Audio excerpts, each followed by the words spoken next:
So, good day everyone. Today we will dig deeper and explore the different periods in the early English period. So, first we have the Restoration. So, the Restoration, when we talk about Restoration, during the early English period, it is about the return or the restoration of the monarchy in England. So, this it begins in the year 1660 when the monarchy was restored and King Charles II returned to the throne after the rule of the Puritans under Oliver Cromwell. So, during this period, a lot of prose and poetry was being published. And there is a lot of distinctive comedy of manners known as the comedy. So, Restoration comedy talks about criticizing the behavior of the society. So, it is a play that makes fun of the manners, behaviors, and lifestyle of the upper class society. So, it was during this time that John Milton published Paradise Lost and Paradise Regained. So, si John Milton is one of the most famous publisher or writer during this period. So he writes the book Paradise Lost and Paradise Regained, in which we will discuss later.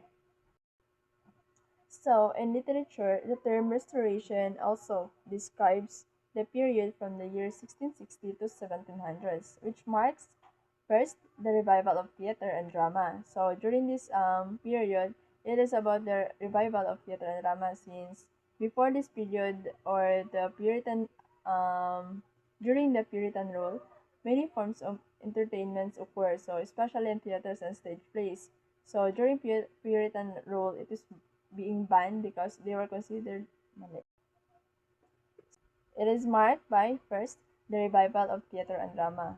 So before the revival of theater and drama, there was a Puritan rule in which during this period, many forms of entertainment such as theaters and stage plays were being banned because also one of the important feature in the 18th century literature was the rise of satire in which writers criticizes the problems and weaknesses of society. So authors during this period uses humor, irony, and exaggeration nila ma-deliver ang play or literary piece in which it doesn't feel so offensive or something that can um, or something. So, there are some words na ilang gina-replace with another exaggerated words to convey in a more lighter way. So, during this period also, it also reflects human nature, ambition, and social pretense. So, it also focus on the happenings in the society in which kanang nag-reflect siya sa human lives, kanang sa mga ambitions of social pretense. And lastly, it is both a historical and literary term that signifies a return to cultural, social, and artistic activity after a period of strict Puritan rule. So one of the most famous publisher or writer during this period is John Milton, in which he writes a book about the Paradise Lost. Paradise Lost. So book is an epic poem about the fall of a man. So this consists of a story about Satan rebels against God and is cast out of heaven. So he seeks for revenge and uses or tempts Adam and Eve in the Garden of Eden to eat the forbidden fruit. So after that, their disobedience brings sins and death into the world. So after they ate the forbidden fruit, they sinned and causes death around the world. So their disobedience brings sins and death into the world, but God promises future redemptions.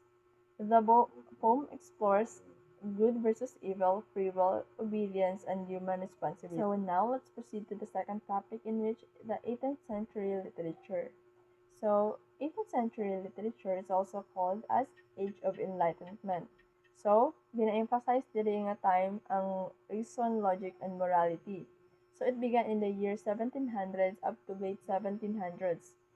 Again, this period emphasizes reason, logic, and balance, in which writers believe that literature should follow classical rules and should teach moral lessons while also entertaining readers. So, so during this time, literature focused on essays, satire, and novels to criticize society, expose human fully, and promote virtue.